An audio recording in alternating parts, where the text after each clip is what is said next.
इतना कर्ज माफ हुआ, खासतौर पर कह बीजेपी के भी कई नेताओं का नाम शामिल। आप कहते हो कि कर्जा माफ अभी नहीं हुआ किसानों का। देखो, मैं शुरू से एक बात तो कहता हूं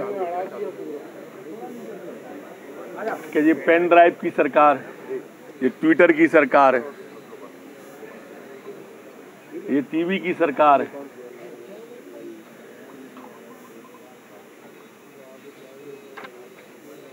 भाई, अगर वो किसान के खेत पे पहुंच जाएं और 4 किसानों के हाथ कंधे पे रखें और कहें कि देखो इनका 2-2 लाख रुपया 10 दिन में माफ कर दिया था, तो कुछ अच्छा लगे। पहले ऐसा ही बंडल जारी कर दिया था, फिर ऐसा ही बंडल जारी कर दिया।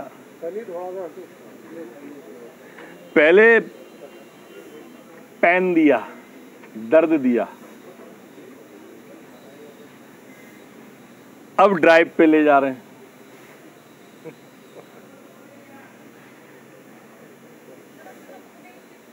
पहले पेन दिया झूठा कर्ज माफी का वादा करके, अब ड्राइव हो रहे हैं। मित्र, मैं आज भी कह रहा हूं, 10 दिन के अंदर एक का भी माफ नहीं किया और पूरी पेन ड्राइव में, पूरी की पूरी पेन ड्राइव में वो निकाल के दिखाएं किस गांव के 4 किसानों के भी 2 लाख के कर्जे माफ हुए।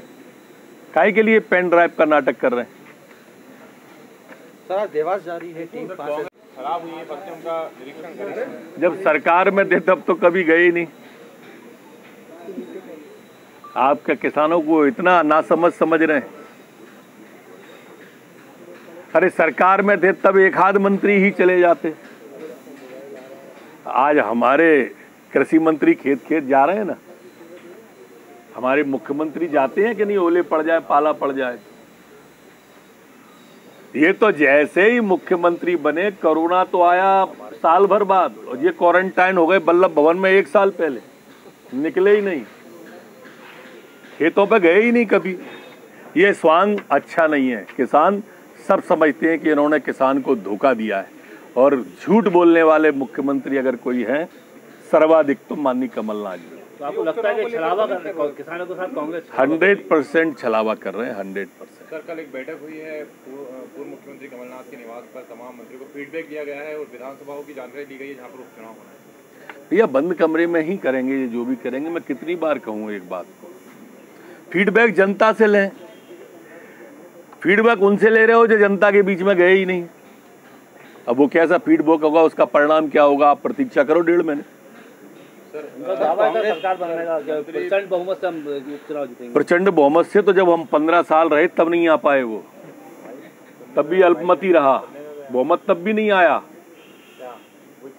तब भी बीएसपी, सपा, निर्दलीय को जोड़ जाड़ के 8 काट जोड़ा था, कहीं की ईंट कहीं का रोड़ा, भानुमति ने कुनवा जोड़ा। सर, कांग्रेस ने आरोप लगाया था कि जो बिजली मंत्री हैं प्रद्युम्न सिंह तोमर, उनके भाई का ऊपर काफी कर्जा है, लेकिन आज ऑडियो आया जिसमें उन्होंने बिजली विभाग के अधिकारी को कहा है कि मेरे भाई का भी अगर है तो आप जो कार्रवाई आम आदमी के साथ करते हैं वो करिएगा। अच्छा बताया गया जनता की। नहीं, ये भारतीय जनता पार्टी की सरकार है और भारतीय जनता पार्टी की सरकार के प्रद्युम्न सिंह जी मंत्री हैं। और मैं आपकी जानकारी में दूँ, वो सिर्फ ऑडियो नहीं है, वो मीटर बिजली का कनेक्शन काट दिया गया है। तो इसलिए ये सरकार, यहाँ पर कानून का राज्य है, यहाँ पर तो कार्रवाई सबके ऊपर ही समान होती है, वही हो रही है। सर, कांग्रेस ये बोल रही है कि हम हमारे पूर्वज समझदार थे, इसलिए पहले बीजेपी को नहीं कर सके। बेरोजगारी बढ़ रही है, कोरोना बढ़ रहा है, इन सब चीज़ों को लेकर उनके पूर्वज कैसे थे वो तो निकल के आ चुका है पूरा, कैसे देश बर्बादी के कगार पे आया है। काश पहले कोई मोदी आए होते तो जैसे भारत माता का मस्तक आज विश्व में गौरवान्वित हो रहा है, शायद हो गया होता। उनके जितने पूर्वज हैं हमारे सब देखे हुए हैं, जाने मिले हुए हैं। सर, ये 1 सितंबर से अनलॉक को लेकर कुछ और बदलाव करने जा रहे हैं क्या? इस तरीके से व्यवस्था केंद्र सरकार की गाइडलाइन आने वाली है उस संबंध में। उनकी केंद्र सरकार की अनलॉक के बारे में गाइडलाइन आने के बाद में राज्य सरकार तय करेगी। सर, सुप्रीम कोर्ट ने कहा है कि जुलूस ना निकालें, मुहर्रम हो या कोई भी अन्य।